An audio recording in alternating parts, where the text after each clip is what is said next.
Welcome to Up or Up, where stories of you and your life unfold and come together on the center stage. This will be hosted by Mr. Siptan Kazmi, the CEO of A Money Matter Mortgage Inc. located in Tysons Corner, Virginia. This week, Mr. Kazmi's guest is Mr. Jamie Harrison, who is the CEO of American Cricket Foundation and also is the president of U.S. Youth Cricket. Let's see these two gentlemen in Up or Up. By the way, Mr. Siptan Kazmi is a perfect cricket player. Good morning. I'm Siptan Kazmi with you this morning with another episode of Up or Up. A couple of months ago, we did a program on cricket in USA, and Mr. Verma was my guest. Today, I have a gentleman in the studios who, how do I say it? I think creating a backbone of cricket in United States of America. Ladies and gentlemen, please welcome Mr. Harrison. Mr. Harrison. Hi, Sib. Good morning. How are you? Very good. Well, first of all, thank you very much to come into our show. And cricket is something which I have been very close to, and I love the sport. It's like my religion. When I got married, I told my wife that there's one thing I will not compromise is cricket. So, and she lives by it, and she let me still play. I'd like to play more, but Mr. Harrison, tell me about yourself. What do you do? Where do you live? I'm from Maryland. I'm the Chief Executive Officer of the American Cricket Federation. Okay. I'm also the president of U.S. Youth Cricket, which I founded in 2010. And I'm a former high school history teacher from Baltimore. And that was really how I came to know and fall in love with cricket. Oh. What happened was we were on a field trip to a Civil War battlefield. And they were there demonstrating cricket as an artifact of America's past. And we were invited to play. Knew nothing about the game. Myself, the boys we were traveling with, and the chaperones all played a quick game of cricket, and it was the most exciting thing that happened the entire weekend. Oh, wow. By the time I got back to school, the boys wanted to start a cricket club. They drafted me in as their moderator, and within a year, they were playing padded up hardball cricket against a team of Indian and Pakistani kids from the Washington, D.C. area. Oh, wow. And that began my association with cricket almost 6 years ago. Wow. And this American Cricket Federation, Yes. did you form this or? I did not. What happened was in April of 2012, the USA Cricket Association, which is the ICC-sanctioned national governing body, basically took voting rights away from 35 of its member leagues in what many people believe was a rigged election. Those disaffected leagues broke then away from USACA and formed this new American Cricket Federation. And the primal idea that they had going in was that it had to be transparent and democratic. It had to be representative of everyone. It had to be fair. It had to be truly a national organization instead of a clique of a handful of people. Oh, and you mentioned USACA. What is USACA? USACA is the USA Cricket Association. Okay. They've been in existence, I think, over 50 years now. Oh, wow. They are the official ICC national governing body at this time. And they're not too well thought of, financially in very, very bad shape. Oh, no. $3 million in debt. Their membership is dwindling. Basically, they're on the outs. Okay. So as far as the American Cricket Federation is concerned, how many members do we have right now? We have 16 member leagues. 16 member leagues? Yes, but that's going up almost weekly. We have hundreds of individual members. Okay. We also have people all over the country who volunteer for us, and basically we're beginning to organize the basic infrastructure for American cricket that we've lacked for so long and that's held us back and basically kept us in the backwater of international cricket. And you would want to affiliate, or is it already affiliated with ICC? We are not at the moment affiliated with the ICC, and I would like to do that if it could be worked out, but honestly, it's not a priority. My feeling for our organization, for American cricket, I don't believe it's a priority. And here's the reason I say that, is that the United States does not compete with the top teams in international cricket. We're not a full member nation. We don't play tests. Correct. We play minor nations in minor tournaments for minor prizes. And in doing so, we have distracted ourselves completely from the important task of building an American domestic cricket structure where we can become a truly cricket playing nation and really rise to our potential. America is one of the largest nations on earth, perhaps the richest nation on earth, and yet we're a pauper when it comes to international cricket, and we're a pauper when it comes to domestic cricket because we've just ignored it for so long. We've been distracted by international cricket. My feeling is the United States could become a cricket colossus domestically.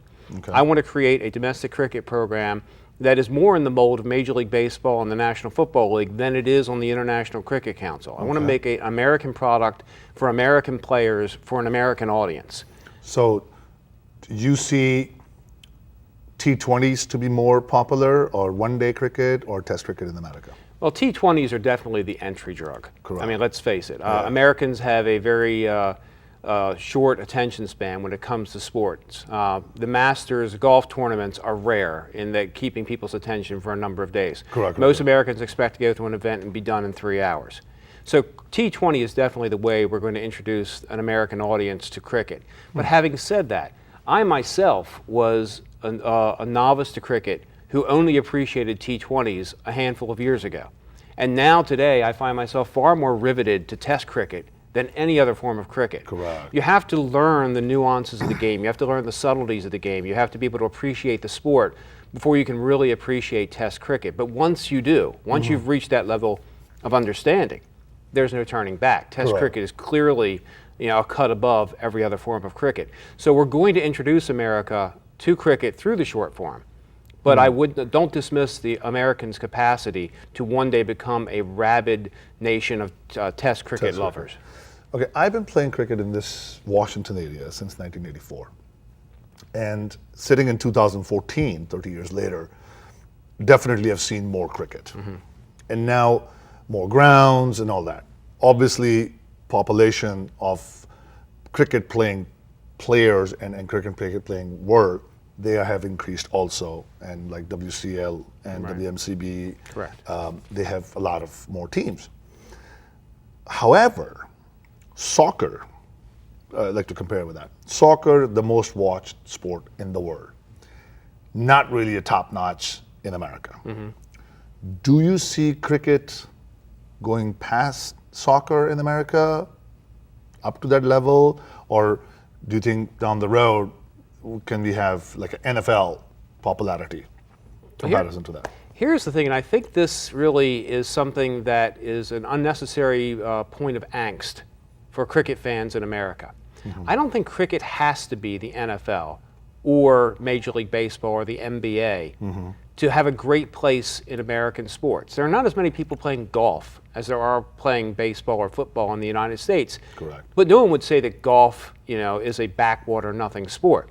Golf is a very popular sport and does very well for itself. And I think cricket has a great place to fill in the United States in a pastoral, relaxed, cerebral setting.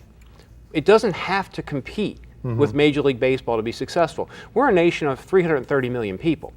There are plenty of people to support cricket and make it successful in its own right. And I think constantly comparing cricket to other sports, I think, basically leads us astray. Let's let cricket thrive where cricket belongs, and that's in a beautiful green field, on a quiet afternoon where people clap and appreciate beautiful strokes and great bowling, and not have to fill a stadium with 50,000 people to consider ourselves successful. Correct. I look at the example of New Zealand's cricket grounds as being models for American cricket grounds. I love the berms around the field where people can lay out a blanket and just relax and watch the game. They seat maybe 5,000 people, which certainly we could put up 100 of those in the United States and fill those if we promote cricket properly.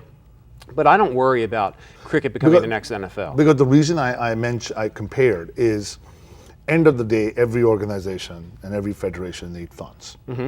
And more popular it is, more sponsorship we have. Correct. Right. So you are saying that we don't have to be as popular as NFL. Certainly not. But we can still generate enough funds to take cricket on a different level. Because of the size and the wealth of the United States. Imagine for a minute. So even if 3% will be good right, enough. if 5% of Americans were cricket fans, just 5%, we're talking about 7 million people, which is more than the population of New Zealand. Oh, wow. So, and America has money. and Americans spend money on sports. Absolutely. So a 5% fan base in the United States would be more than enough to sustain the sport at a higher level than most test nations enjoy. You know, Ms. Harrison, I salute your optimism that one, you say that if you're not familiar with ICC, it's okay. Two, it's not NFL or baseball and all that. It's okay. Yeah.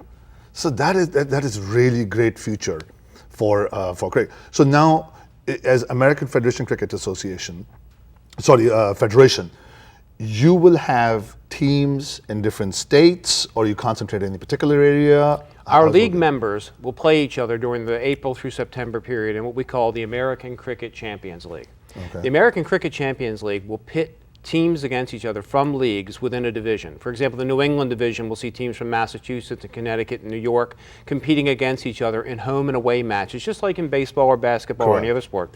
The winner of each division automatically advances to the National Championship Tournament in Florida in October, where they'll compete against each other to claim the national championship, and the winner of that gets to play the Canadian champion the following March in Arizona. Oh, and Florida is the one where the stadium is? Is that what? We're not be playing in Broward. Okay. We're playing in Orlando. That's Orlando, where, okay. That's because we have a member league there, and they act as hosts for the event. Wow. So, because I heard that there's a stadium being built in Boca, I believe, also? I haven't Boca heard Raton. about that. I know about the maybe one there's some in cricket grounds. Indianapolis. They're looking at building a multi-sport park that Okay. might include an artificial surface cricket ground there or something. I mean, Because in southern states, you can play cricket all year long.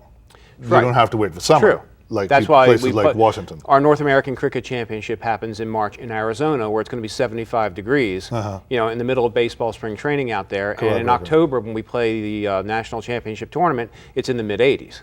Oh, nice, nice. Yeah, because weather is a huge factor. Yes, it is. It is. Yes, it is. It's too cold to Right. in this snow. What we've been getting lately. Right. And indoor cricket have gotten popular also in this area. Yes. There are, like, I believe, a couple of facilities. There's a huge growth potential with tennis ball cricket and with indoor cricket that really haven't been explored in the United States due to the dysfunction of the administration. And how are you picking your teams? Well, each league will pick their own teams. Our member Okay. league will make its own selection for its own team. They'll conduct their own team however they want. You know, they'll field a team, and they'll have to decide, you know, is this the right starting 11 for us, and make adjustments. And also,